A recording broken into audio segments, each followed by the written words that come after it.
네, 여러분 안녕하세요. 오늘 박석순 교수님 모시고 공부하는 환경 공부하는 과학 공부하는 그런 시간입니다. 우리가 자연에 대해서 이해를 하는 것은 굉장히 중요합니다. 인간은 자연과의 어떤 교감 또 어떤 접촉 또는 그 속에서 살아가는 것이기 때문에 이 인간과 자연의 관계는 우리가 굉장히 중요한 것이고 그렇습니다. 그래서 고래로부터 사실은 굉장히 철학적인 논쟁들도 많고 그랬던 것인데 우리는 이 4대강 문제 이제 이런 것을 이제 접하면서 오히려 이 자연과 인간의 관계에 대해서 다시 생각하는 그런 합리적 관계를 재설정하는 자기 철학을 생각하는 그런 시간이기도 합니다. 오늘 4대강의 망발 시리즈 이렇게 제목이 되어 있는데요. 박석순 교수님 모십니다. 어서 오십시오. 반갑습니다. 망발 시리즈가 많았어요. 지난번에 그 영국 그 가디언지 망발하고 가디언 그다음 프랑스의 르몽드. 오늘은 우리가 독일로 한번 가봅시다. 독일에 아니 근데 이런 것들이 사실은 굉장히 많고 물론 이제 4대강이 잘 된 거다는 평가가 주류죠. 그렇죠. 근데 이제 간혹 이제 이런데 망발 시리즈들이 이제 뭐 한국 특파원이 보도하거나 했던 것들이 다시 역수입되고 해서 그거 짜집기 해서 환경단체들이 또 뭐 하고 그런 거죠. 또 일부 이번에 지금 오늘 말씀드리는 이 독일 이 하천학자 이야기는 우리나라의 환경단체가 초청한 거예요. 아, 그렇군요. 돈을 주고 뭐 이렇게 초청을 한 것 같아요. 초청해서 막 이제 설명해 놓고 나서 기자들이 만나서 물어보면 걱정이 된다 뭐 이런 얘기 한마디 하면 또 크게 쓰고. 실제로 보면은 미국의 월스트리트 저널이라든지 또 유엔사나 UNEP라든지 또 OECD라든지 이런 데서는 굉장히 좋은 사업이라고 극찬을 했는데 이제 뭐 가디언지, 르몽드, 독일은 이 하천학자라는 분이 애매한 학자인지 학자 아닌지 뭐 그런 사람 같아요. 그렇습니까? 초청을 해가 얘기했는데 제가 한번 오늘 한번 말씀드리겠습니다. 올려보십시오. 독일 하천학자, 퀘스천 마크가 중요합니다. 하천학자가 아닌 것 같아요. 아무 생각해도 조금 그리고 이름이 베른하르트라고 돼 있어요. 근데 보십시오. 이분이 한 게 뭔가면은 독일에서는 돌을 더 이상 건설하지 않는다. 이 내용도 핵심적인 내용이. 그리고 강 주변에 제방을 획일적으로 콘크리트로 도배하는 것은 상상할 수 없는 일이다. 뭐 이런 이야기도 하고. 또 이 사람은 또 특이하게 준설로 물의 흐름이 빨라져 가지고 강이 직선화된다. 우리나라에서는 지금 4대강 보 때문에 물의 흐름이 느려졌다 그러는데 이 사람은 완전히 뭐 그러고 유럽에서는 준설을 하지 않는다. 뭐 이런 소리도 하고 말입니다. 또 이게 웃기는 얘기 같은데 제가 들어도 제방을 이게 원래 이게 이런 이야기를 좀 합니다. 홍수를 방지를 하기 위해서는 홍수 가까이에 사람이 살지 말고 다 멀리가 떨어져 살면 된다. 뭐 이런 이야기인데. 뭐 당연 하나만 한 얘기죠. 그 사람 살지 말라는 이야기지. 이게 뭐 또 이것도 아주 웃기는 사람이에요. 한 번 미친 짓을 하면 계속 미친 짓을 하게 되고 4대강 사업은 한낱 자연에 대한 강간이 뿐이다. 이런 이야기도 하고 했대. 거기다가 이 보십시오. 뭐 안에 이게 동영상으로 찍는 거 보면은 이런 말도 나와요. 댐 건설로 홍수 위험이 더 커진다. 댐을 건설한 이유가 홍수 막기 위한 건데 뭐 이런 자기 나와 하고 싶은 말을 하는 것. 거기다가 지금 뭐 어떤 우리가 돈을 많이 썼다고 일부 반대를 하는데 이 사람은 또 이야기가 뭔가면은 환경을 빙자한 돈벌이다. 이것이 4대강 사업. 이거 돈 벌었다 이거예요. 뭐 돈 벌었는 국가 돈 예산을 상당히 많은 투자를 해가지고 지금 치수 대책을 한대 말입니다. 그래서 이제 이것 때문에 나오자마자 바로 여기에 그게 있습니다. 이 국토해양부에서 보도자료가 있네요. 보도자료를 아주 그걸 하고 또 여긴 보면은 그래서 이분이 보니까 정식 교수도 아니에요. 정식 교수도 아니고 뭐 소위 말하는 일종의 아카데믹 집시라 해가지고 박사 학위는 했는데 제대로 대학교 자료도 못 잡고 떠내기처럼 왔다 갔다 하는 이런 사람이에요. 이걸 아카데믹 집시라고 집시 생활하는 거죠. 그런데 이런 사람이 와가지고 했다고 해가지고 여기 보면은 국토해양부에서는 교수라는 말도 안 붙였잖아요. 보면 뭐 발언이 사실 왜곡됐다 뭐 이래가지고 이 해명 자료에 자세하게 잘 되어 있습니다. 제가 오늘 말씀드리려고 그런 것은 독일에 대한 이야기를 좀 하자 이거지. 독일이라는 나라는 과연 어떤 나라냐. 특히 이제 뭐 이게 수로 운송 뭐 이런 건데 그 전에 우리가 4대강 사업의 한 1, 2분을 간단하게 보면은 말입니다. 지난번 제가 말씀드렸지만은 목적이 이제 홍수 방지, 수자원 확보, 수질 개선 이런 건데 한강에 사실은 지난번 봤듯이 저 뭐 실개천 빼고 소위 말하는 지방 정부나 중앙 정부에서 관리하는 총 하천의 길이가 7,111km예요. 요 중에서 이 4대강 사업을 한 것은 144.3km예요. 저기다가 이제 볼을 3개 세우고 극히 일부죠. 저것도 그냥 들어가는 거 아니에요? 빨간 점이 예. 저것도 그냥 우리가 뭐 건드리지 말고 두자. 그럼 사람은 어떻게 살아요? 극히 일부인데 요걸 했고 낙동강도 7,305km 중에서 여기 지금 뭔가 하면 이 건드린 데가 뭔가 하면 준설하고 볼을 만든 것은 334.2km예요. 금강은 보면은 3,761km인데 실제로 여기 했던 게 뭔가 하면은 130.4km를 준설하고 저기 볼을 3개 세우겠죠. 영산강도 오면은 전체는 1,270km인데 이 중에서 실제로 111.6km를 준설하고 볼을 세웠고 저렇게 준설하고 볼을 세운 것도 뭔가 하면은 전체 구간의 6% 정도가 이제 제방 삭고했고 나머지 94%는 자연형 호환이라 해가지고 돌과 나무, 자갈 뭐 이런 걸로 가지고 이제 한 거예요. 근데 그러니까 공사 구간 안에도 그렇죠. 공사 저게 이제 전체적인 개요입니다. 개요인데 뭐 콘크리트로 도배를 하면 안 되는. 뭐 작습니다. 예. 아주 극히 작은 거예요. 그리고 또 이런 식으로 했잖아요. 지금 현재 뭔가 하면은 저런 옛날에 저랬던 거를 저런 식으로 물을 채웠고 위에는 낙동강이고 아래는 영산강인데 저런 식에 돼 있는 번쩍 말라 있는 강을 저런 식으로 물을 채운 거 아니에요. 또 이 보면 낙동강 하류에 둔치 같은 것도 옛날엔 저랬다고 해요. 저런 것들을 유채꽃밭 만들고 했는데 이것이 뭐 자연에 대한 강간이니 뭐 그런 식의 이제 망발을 하는 거죠. 보십시오. 그렇다면은 오늘 우리가 이제 독일에 대한 독일의 이제 강하고 수로 운송을 한번 보면 말입니다. 지난번에 제가 말씀드렸듯이 유럽에는 총 그 3,500km에 18개 국가에 35,000km의 내륙 수로가 있습니다. 그 중에서 얼마나 하면 프랑스가 지난번에 말씀드렸듯이 제일 깁니다. 8,500km가 있고 그 다음에 독일이 7,300km가 있습니다. 그리고 이제 영국이 말입니다. 지난번에 제가 말씀드린 영국의 템즈강만 말씀드렸는데 영국 전체는 6,400km 정도 됩니다. 그 영국은 우리가 보면 지금 섬나라인데, 섬나라라고 이야기하는데 지난번에 우리 저 한반도 대운하 이야기 나올 때 뭐 반도 국가에서 왜 이런 내륙 수로가 필요하냐 뭐 이런 이야기 했다고요. 저런 나라는 섬나라잖아요. 섬나라에 6,400km가 있고 그 중에서 지금 이런 이야기 하더라고요. 영국은 자기가 있는 자리에서 반경 25km 안에 수로가 다 있다는 거예요. 굉장히 수로가 많은 나라. 어느 자리에 가나. 그렇죠. 그리고 웬만하면 그리고 지금도 영국에서는 유류 기름의 80%를 수로로 운송한다 그러더라고요. 이게 뭔가 무겁기 때문에 그리고 이게 수로로 운송하는 게 이게 차로 가는 것보다는 안전성이 높다는 거죠. 그 지금도 그런 식으로 그렇군요. 유류의 80%를 가고. 아니 근데 우리 그때 그 뭐 대운하다 뭐 이런 거 할 때 유류를 수송하면 어떡하냐 뭐 이런 식의 그렇지. 주장이었잖아요. 생각이 완전히 됐죠. 그리고 이제 보면은 저 벨기에, 네덜란드, 룩셈부르크, 베네룩스 3국이라는 저기에 7,500km가 있다는 거죠. 저게 이제 유럽의 이제 전체적인 내륙수로 겁니다.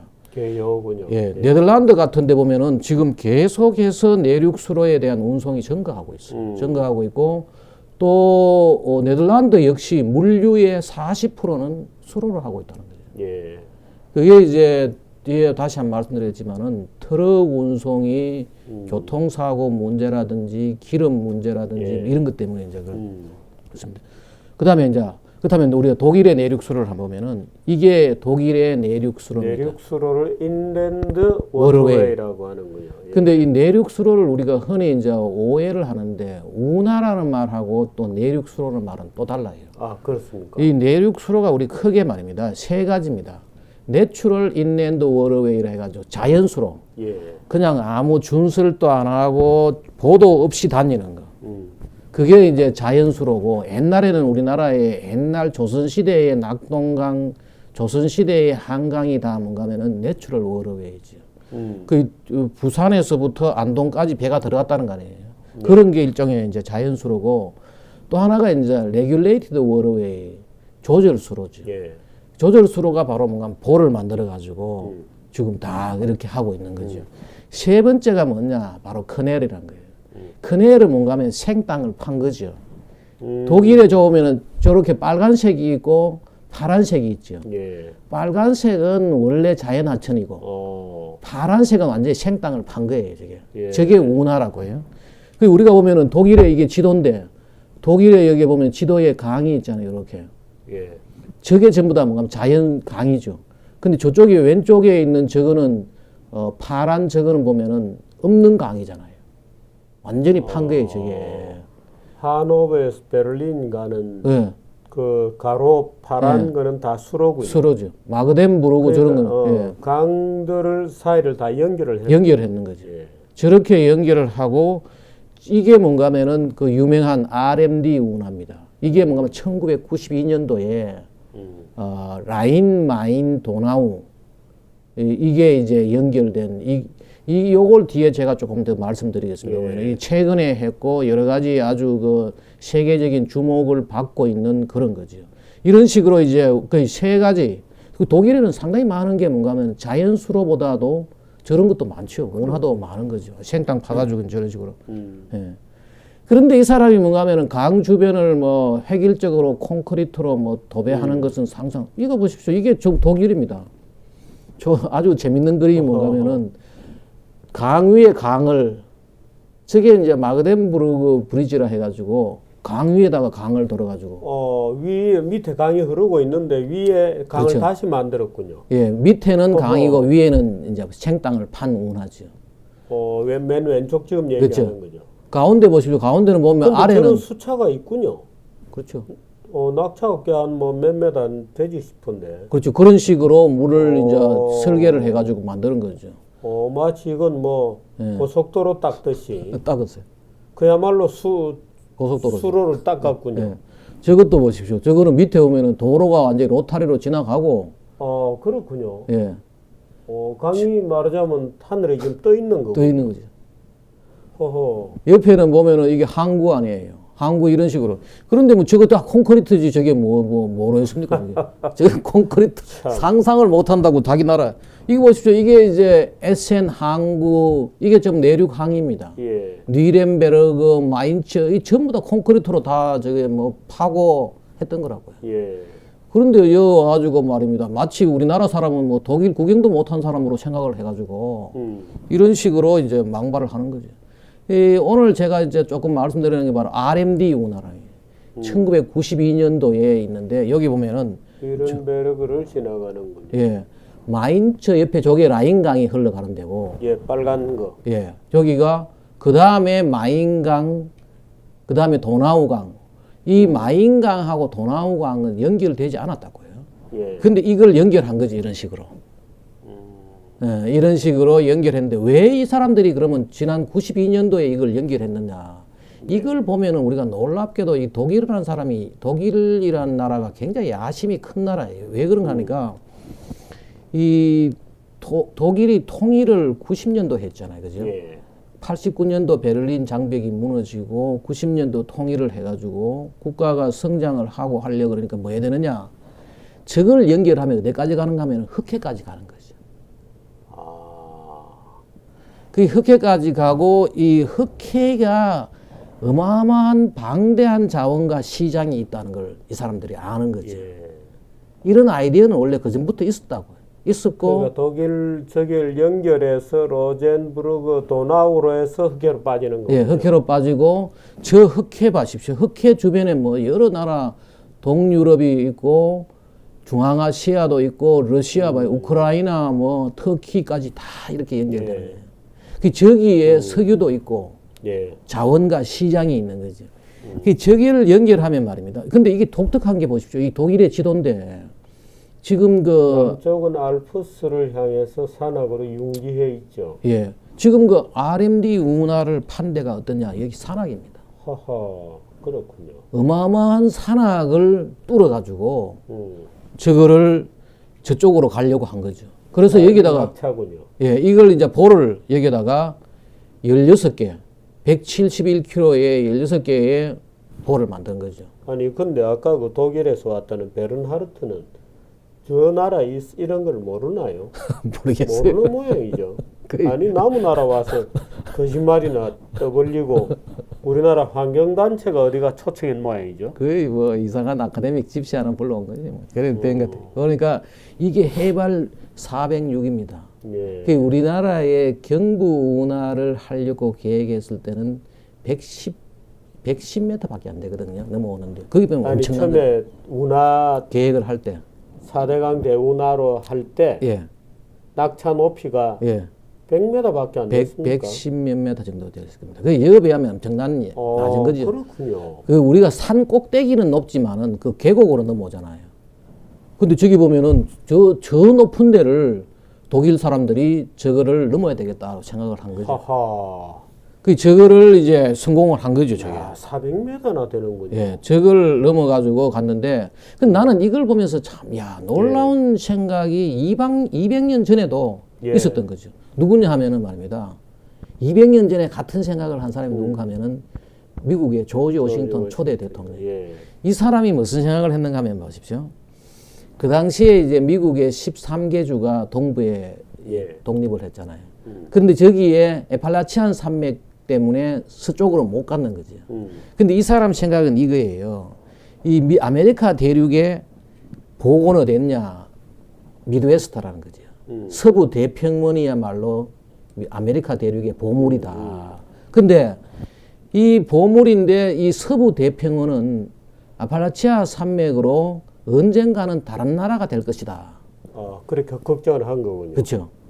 그러면서 이 사람이 뭘 생각했는가 하면은 뚫어라. 뚫어가지고 여기다가 지금 포토맥 강, 워싱턴 DC에 있는 저 포토맥 강을 뚫어가지고 넘어가려고 공사를 이렇게 시작을 했어요. 이 남아있는 흔적이에요. 남아있는 흔적이고 그때 이 지금 하려고 했던 그 책도 나오고 했어요. 포토맥 커넬이라고 해요. 이 생각을 하고 이게 뭐냐? 그 당시의 설계도예요. 남아있는 그 설계도. 세네카 폭포도 있고 그레이트 폴, 리틀 폴. 근데 이분이 이 생각을 하고 공사도 시작하고 그때 보면 기록에 보면은 포토맥 운하 커넬 컴퍼니 회사를 또 만들고 이랬더라고요. 예. 했는데 이 사람은 그 당시에 토목 기술로는 불가능해가지고 못하고 1799년에 죽었죠. 죽고 난 뒤에 이것을 따라 한 사람이 누군가 하면 이 사람이에요. 이리 운하예요. 그 이 사람이 뉴욕 주지사를 하면서 이제 이번에는 포토맥 강이 아니고 허드슨 강으로 위로 올라가지고 이리 운하를 뚫어가면은 저게 이리 호하고 연결해가지고 예. 서부 대평원에 어마어마한 자원들을 끌어올 수가 있다고 생각을 한 거죠. 해가지고 이 사람이 1825년에 이걸 완공을 했는데 이것 때문에 이게 뉴욕이란 도시가 최대의 도시가 됐다는 거예요. 그게 뭔가 하면 그 당시만 하더라도 미국에서 큰 도시는 보스턴이었다는 거 아니에요. 예. 근데 이걸 함으로 해가지고 서부에서 여러 가지 농산물 자원을 가져와 가지고 유럽에 수출함으로 해가지고 지금의 뉴욕이 된 거죠. 예. 이 얘기가 지난번에 제가 한번 그때 이리 운하와 위대한 국가 건설 우리나라 책으로 번역된 거 있잖아요. 바로 저게 이제 저걸 번역한 거예요. 그렇군요. 저게 2005년 동안 나온 책인데 저런 식으로 그 아주 놀라운 생각이 200년 전하고 똑같이 지금 저게 된 거죠. 그래가지고 지금 RMD 운하가 뚫려 있는데 제가 RMD 운하를 조금 더 설명을 드리면 말입니다. RMD 운하의 가장 문제가 뭐냐? 고산지대에 물이 없는 거죠. 그러니까 이 사람들이 뭐 했는가 하면 낙차가 너무 높은 거고. 너무 높죠. 그 여기다가 뭔가 하면은 저수지를 만드는 거죠. 그 저도 여기 가봤는데 저수지 저런 식으로 만드는 거죠. 물을 모으고 또 물을 모으고 각 보마다 관문마다 뭐 했느냐 옆에 또 작은 물창고를 하나씩 갖고 있는 거죠. 갖고 있고 저기다가 관문 옆에다가 절수형 관문이라 그러는데 일단 배를 들어 올릴 때 물을 집어넣잖아요. 예. 물을 다시 뽑아가지고 펌프로 뽑아가지고 다시 저렇게 모아두는 거죠. 집어넣고 하는 거죠. 아니면 아래로 내려가 버리니까. 그 물 창고를 다 옆에 가지고 이런 식으로 이게 다 이제 그런 식으로 저어다 보면은 뭐 밑에 도로가 지나가고 위에 이렇게 수로가 되고 완전히 콘크리트로 차수막 다 쳐가지고 지금 저기에 연결 구간이 얼마나 되는 겁니까? 171km는. 아우 그렇게나 길어요? 네, 그럼 171. 171km는 물이 없는 거를 물을 채운 거 아니에요? 채우고 저렇게 중간중간에 말하자면 물 저수지를 만들고.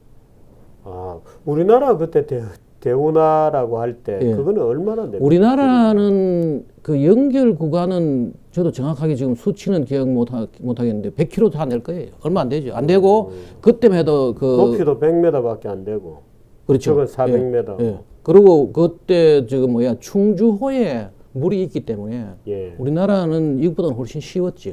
어. 충주호의 물을 활용할 그런 게. 근데 이걸 함으로 해가지고 지금 뭐냐 암스테르담부터 대서양에서부터 북해까지 지금 3,500km가 물길로 연결되어 있죠. 예. 그리고 통과하는 나라가 15개국으로 저런 식으로 가는 거죠. 그래가지고 지금 보면 이런 식으로 이런 배가 다니죠. 예. 유람선, 화물선 이런 식으로 다니고 있고, 그 다음에 이것 때문에 이걸 뚫고 나서 물동량이 엄청나게 늘어났죠. 이런 식으로.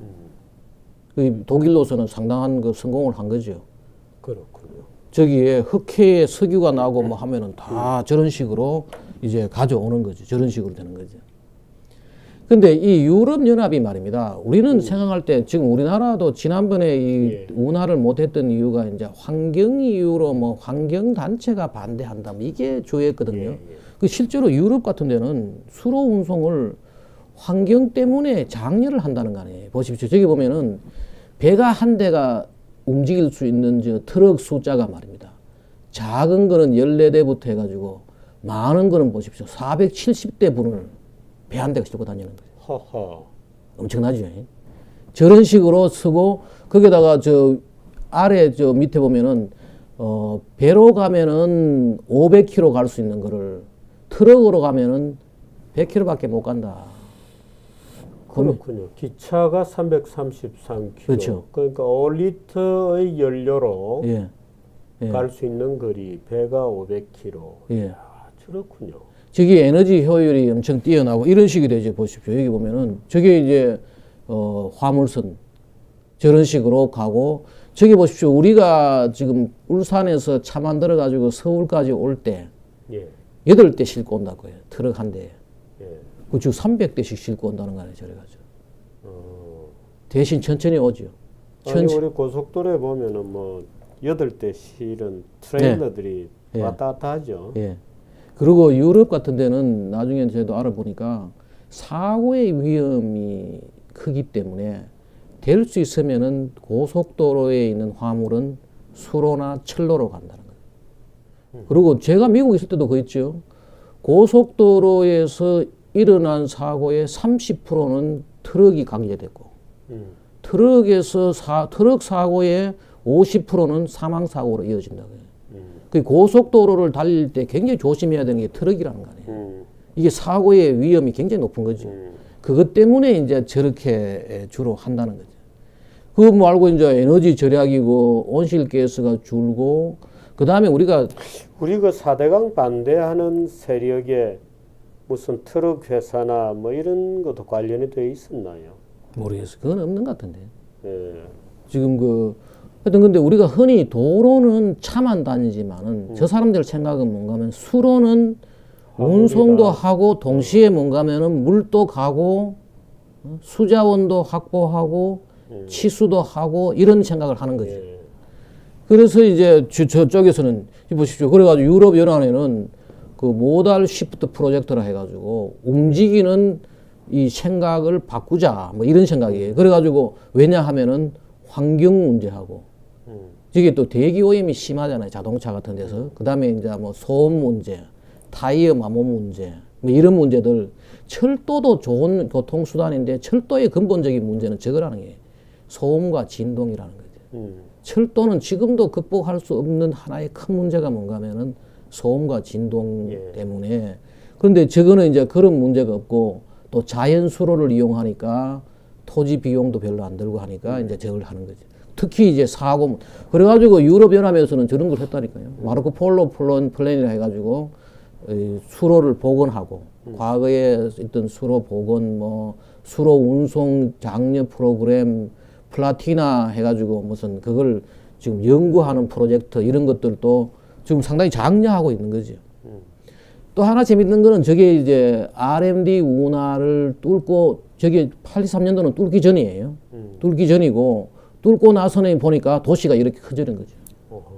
저기에다가 중간에 이렇게 습지도 만들고 해가지고 라이덴버그라는 저기는 도시가 거의 한 2배 이상으로 커지고 저렇게 인공 습지를 만들고 또 생태계도 복원되고 뭐 여러 가지 이점이 환경적 이점하고 이 도시의 내륙 개발이라는 이런 게 상당히 산업의 커졌다. 이점도 있고. 예, 저런 식으로 돼 갔다는 거죠. 그 도시가 2배로 컸다는 것은 굉장히 중요한 건데. 그렇죠. 예. 그 지금 우리나라도 지금 전부 다 해안 도시의 위주인데 이제 그 당시에 그 내륙 개발, 내륙의 어떤 지금 침체되어 가는 이런 데를 예. 우리가 활용하자 뭐 이런 계획이겠죠. 아니 그 뭐 사대강에 자전거 타고 가보면 그 어딥니까 그 문경 세제 쪽은 육로로 산을 넘어가야 돼. 예, 예, 그 좀 웃기게 예, 돼 예. 있죠. 그 끊어져 가지고 예. 사실 그 이어지면 좋은데. 예. 하여튼 그래서 또 우리가 좀 생각을 좀 바꾸려 그러면은 유럽에 아주 기묘한 물길들이 많습니다. 제가 몇 가지 그림을 한번 보여드릴게요. 예. 이게 영국에 있는 건데 저 위로 물길을 만들어 저로 배가 다니는 거죠. 호호 참 희한하네. 희한하죠. 그 하늘 위로 지금 예. 다니는 거 아니에요? 예, 저게 일종의 관광 자원이 되고 뭐 이런 식으로 하는 허허 거예요. 참. 이거 보십시오. 이거는 스웨덴에 이런 게 있답니다. 이것도 관광 자원으로 물길 위에 물길을 해가 저렇게 이제 배를 다니고 뭐. 아니 그러니까 가만히 보면 이런 거예요. 저 어제 누구하고 우리 그 펜 마이크 기자들하고 밥 먹다가 하는 얘기가 아니 로마가 저렇게 하늘 위로 물길을 만들고 다니던데 예. 무슨 뭐 박혁거새가 아래서 깨어나고 이러고 있다니 이 나라가. 근데 지금 똑같은 짓을 하고 있는 그렇죠. 거죠. 저렇게 하늘 위를 물류를 길을 만드는데 네. 아이고 우리나라에 자연 하천 타령하고 앉아 있으니까 이건 뭡니까? 네덜란드입니다. 밑에 보시죠. 물길 밑에 보이죠. 도로들이 다니고. 다 저런 식으로 이것도 네덜란드예요. 완전히 뒤에 도로 위에 물길을 다시 만들어가지고 저런 식으로 가고. 이건 프랑스에도 보면 저런 식으로 작은 물길을 저래 만들어가지고 이렇게 다니는 거예요. 이 자기들도 이제 그 유럽에서 아주 독특하게 생기는 네덜란드가 저런 게 많은 거예요. 저런 식으로 이제 저것도 전부 도로 가고 저렇게 이제 배가 나와가지고 바다로 가고 하는 거예요. 저렇게. 저게 많군요. 예, 저런 게 뭐, 예. 그리고 지난번에 보셨지만은 퍼커크 휠이라 그래가지고 밑에 배 집어넣고 위에 배 집어넣고 돌려가지고 예. 올라가는 것도 있고. 예. 배에 그 벨기에에 있는 십 리프트, 스트레피피우 뭐 십 리프트라 해가지고 배 집어넣고 위로 그냥 올리는 거. 예. 또 저런 것도 있더라고요. 배를 나중에 높은데 안 되니까 위로 이렇게 끌어올리는 것도 있고, 뭐 벨기에 가니까 별별 게 우리가 생각하는 상상을 초월하는 여러 가지들이 많더라고요. 근데 이제 우리나라에 또 저런 것도 있어요. 일부 그 당시에 이제 운하 반대론자들이 독일이나 이런 데서는 운하를 지금 폐쇄하는 데가 있는데 왜 하느냐. 일부 그런 데도 있어요. 왜 그런가 하면 다른 교통수단이 좋은 거대. 우리나라도 보면 저렇잖아요. 태백 같은 데 가면 철도 옛날에 쓰다가 다른 교통수단이 나오니까 폐쇄되는 데가 한두 군데 있잖아요. 그러니까 그거 가지고 철도 안 쓴다. 우리나라 지금 철도 뭐 이렇게 KTX 뚫리고 뭐 SRT 뚫리고 별게 다 뚫리는데 거기에 과거에 쓰다가 안 쓰는 한 군데 있으면 그거 가져와 가지고 우리나라 외국에는 안 하더라. 그 미국에도 보면 옛날에 쓰던 보 몇 개 있잖아요. 그 중에서 보 필요 없고 한데 없앤다고 해가지고 미국이 보 없앤다 뭐 이러고 그런 식의 어떤 그 사람을 속이는 거지 일종의. 야 진짜 저 참 독특한 그림이네요. 그렇죠. 예. 저런 것들이 있고 뭐. 그 우리가 지금 앞으로 사고의 대전환이 필요하다 생각하는 게. 그 제가 이제 뭐 가끔 이런 이야기 하지 학생들한테도 무엇이 환경 파괴냐. 우리는 지금 착각이 뭔가 하면은 저렇게 수로를 뚫어가지고 습지도 만들고 도시가 커지고 강을 파고 강을 정비하는 게 환경 파괴라고 지금 이야기하는 거예요. 일부 사람들은. 예. 지금 우리나라 지금 보십시오. 저거 산을 잘라가지고 말입니다. 저렇게 저거는 또 괜찮은 거죠. 사람들이 생각을 지금 우리나라 사람들은 2번은 환경 파괴가 아니고 1번이 환경 파괴라고 지금 생각을 하는 거예요. 이거 보십시오.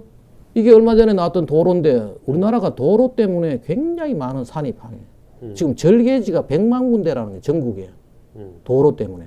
근데 도로는 저렇게 뚫었다고 해가지고 아주 잘 됐다고 뭐 그러는데 저게 엄청난 환경 파괴예요. 저게 생태계 단절을 하고 저거 한 번 자르는 산은 회복 못 합니다. 저거.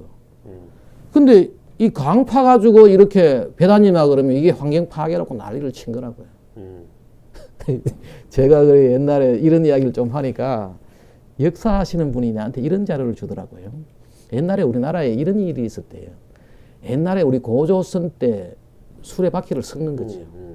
점점 이제 문명이 발달하면서 바퀴도 커지고 했대요. 근데 우리나라의 문제가 뭔가 하면은 삼국 통일을 할 때 신라가 삼국을 통일했잖아요. 그 고구려나 이런 데는 굉장히 광활한 지역을 움직이니까 바퀴를 섰는데 신라는 이제 가까운 곳으로 주로 움직이다 보니까 바퀴가 별로 필요가 없었던 거죠. 그러니 가마나 보찜, 머리찜 이거로 다 움직인 거지. 옛날 우리 주로 가마 있잖아요. 말 타고 말입니다. 이런 식으로 그래가지고 우리나라의 역사에 보면은 옛날에 우리 선조들이 썼던 바퀴를 이제 점점 안 쓰게 된 거죠. 임진왜란 때는 아예 바퀴를 없어졌대요. 완전히 사라졌대요. 그러다가 이제 이런 일이 있었다는 거 아니에요? 아니, 아예 그건 뭐 철학적으로 뭐 길도 못 닦게 했으니까. 그것도 안 해요. 길도 못 닦게 하고. 길도 못 닦게 하고 뭐 저 오솔길만 남겨놓고 이랬으니까요. 예. 그런데 이제 그 요즘 이야기되고 있는 그 박제가 뭐 북경에 갔다 뭐 그 당시 같아요. 정조실록에 어떤 일이 나오는가 하면은 그 당시에 실학자들이 북경에 가보니까 수레가 많더라. 수레가 쓰고 바퀴가 있으니까 참 편리하고 좋더라. 예. 이런 얘기를 하니까 그 당시에 저게 정조실록에 나오는 게 저거라는 거 아니에요. 우리나라는 산이 많다. 우리나라는 길이 없다.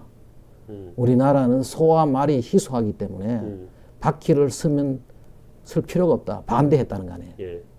그 당시에. 그 당시에 그 생각이 지금 모두 바퀴 없이 어떻게 삽니까? 나도 지금 바퀴 타고 왔는데.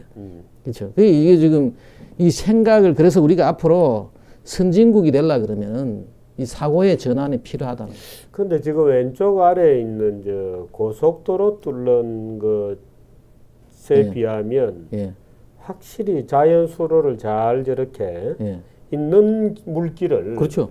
잘 개발하는 저게 훨씬 유리하군요. 그리고 제가 갖고 있는 자료, 제 그 부국환경론이라는 책에도 거기 나옵니다. 도로하고 철도하고 수로하고 건설 비용, 유지 관리 비용, 수로가 훨씬 적죠. 땅값을 빼고라도. 저게 뭔가 하면 그러고 도로는 저게 계속해서 아스팔트를 교체하고 관리를 해줘야 되는데 거기에 비하면은 자연수로가 훨씬 그러고 또 하나가 뭔가 하면은 유럽이라든지 이런 데 지금 운하 같은 데 보면은 저거야말로 무인 주행이 가능한 거죠. 저게 뭔가 하면 우리 고속도로도 이제 차도 지금 뭐 자율주행 한다는 거 아니에요. 배는 훨씬 더 쉽다는 거 아니에요. 배는 GPS로 아무 그거 없이 운전하고 뭐 선언 없이 말입니다. 딱 배에 싣고 딱 자율주행으로 언제 어디까지 딱딱딱 도착한다는 거 아니에요. 그 단지 이제 느리다는 거죠. 근데 뭐 빨리 가야 될 거는 빨리 가지만은 그렇게 뭐 시간이 필요하지 않는 거는 물류는 이것이 훨씬 더 유리하다는 거예요.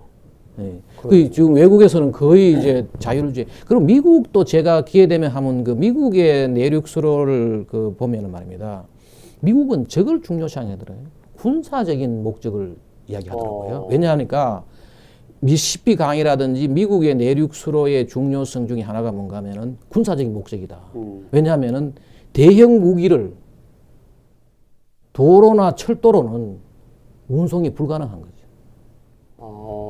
그런 면도 있군요. 그래서 미국의 여러 가지 대형 무기들을 이런 것들은 전부 다 수로로 가지고 수로로 그 이야기하고 또 그 미국의 그 나온 자료를 보면은 군사적 목적뿐만 아니고 생태 관리 저런 식으로 관리를 해야지 강의 생태계는 유지가 된다. 왜냐하면은 강이라는 데는 끊임없이 퇴적물이 쌓이는데 그 퇴적물을 준수를 해주고 그 저걸 해줘야지 관리를 해줘야지 그것의 건강한 생태가 유지가 되지. 그냥 버려두면은 안 된다. 근데 우리나라는 지금 완전히 반대 생각을 하는 거지. 예. 강을 버려둬야지 생태가 유지가 된다. 근데 미국에 나오는 자료를 제가 다 봤거든요. 그쪽은 어떻게 내륙 수로를 왜 얘들은 이걸 중요하게 생각하느냐. 그리고 그래서 지금 미국의 미시시피 강 같은 데는 누가 관리를 하느냐. US Army Corps of Engineer라 해가지고 미 공병단에서 내륙 수로를 관리하고 있어요. 우리가 지금 생각을 하면 달리 그리고 그때 한때는 저 대운하 연구회가 있고 그걸 연구를 하고 우리 국토를 어떻게 관리해야 되느냐 했는데 뭐 완전히 지금 대운하 연구회는 지금 해체됐습니까? 해체됐죠. 뭐 거의 뭐 아무것도 없지. 우리가 한번 그런 식으로 어떻든 근데 그 사람들이 선전전이 성공했어요. 예? 지금 어린 젊은 사람들은 4대강 무조건 잘못된 거라는 생각을 많이 가지고 있어요. 그렇지. 그러니까 그 사람들이 선전전이 성공한 겁니다. 그렇죠. 그리고 또 하나가 뭔가 하면은 이쪽에 추진하려고 했던 그 당시에 대운하 연구에 많은 교수들 또 참여하고 했지요. 했는데 저 반대 사람들이 뭐 하고 하니까 도망 다 가버리는 거지 뭐. 다 사라져 버렸어요. 이 책은 뭡니까? 아, 참. 제가 이걸 이야기하려고 하는데 제목이 이렇습니다. 오해와 오류의 환경 신화. 예. 저런 독일에도 말입니다. 독일 또 보면은 다르크 막사이너 미하일 미에르시엄이군요. 예. 이 독일 또 물론 저기가 급속히 산업화가 되고 여러 가지 산업으로 제조업으로 성공했잖아요. 예. 이제 그 이면에 일부 잘못된 황당한 환경론자들도 독일에도 많아요. 예. 그러니까 저런 사람들이 한국에 와가지고 저러고 있는 거죠. 그래서 그 이 책이 원래는 뭔가 하면 독일 책입니다. 예. 독일 말로 된 책을 한국말로 번역한 책이에요. 그걸 이제 오는데 그래서 제가 이 책을 가져온 이야기는 뭔가 하면은 잘못된 환경 지식을 바꾸기 위해서는 이 독일에서 나와가지고 한국말로 번역되어 있으니까 이걸 한번 보시는 것이 좋고 또 하나는 뭔가 하면은 독일 또 이런 책이 나올 만큼 황당한 환경론자들이 많다는 거지. 그러다 보니까 저 나라가 지금도 뭔가 하면은 탈원전 한다고 지금 저러고 있잖아요, 지금. 그러고는 안 되잖아요. 최근에는 도저히 뭐 안 되겠다. 독일에도 이상한 환경론자들이 많아요. 그러다 보니까 우리나라까지 와가지고 말입니다. 독일은 지금 석탄 사용량이 늘고 있거든요. 그렇죠. 예. 그거 헛짓 하고 있는 거죠. 원자력 안 한다 그러고 석탄 때문에. 예.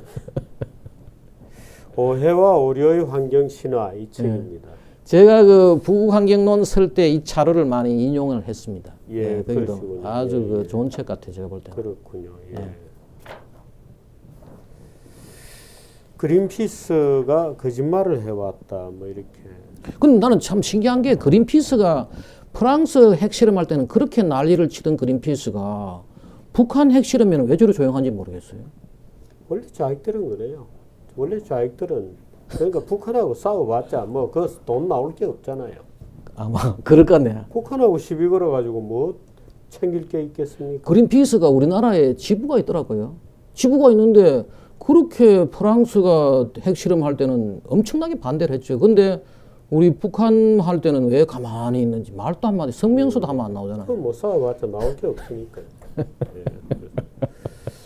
저는 오늘 이 물길이 도로 위로 달리는 그거 보고 좀 이 문화적 충격을 받았어요. 그래. 예. 저게 저렇게 할 수도 있구나. 그렇죠. 예. 그렇군요. 그리고 고속도로하고 이 물길하고 비교한 그 사진도 깜짝 놀랄 만한 비교 사진이었습니다. 고맙습니다. 예. 예. 예. 네, 네.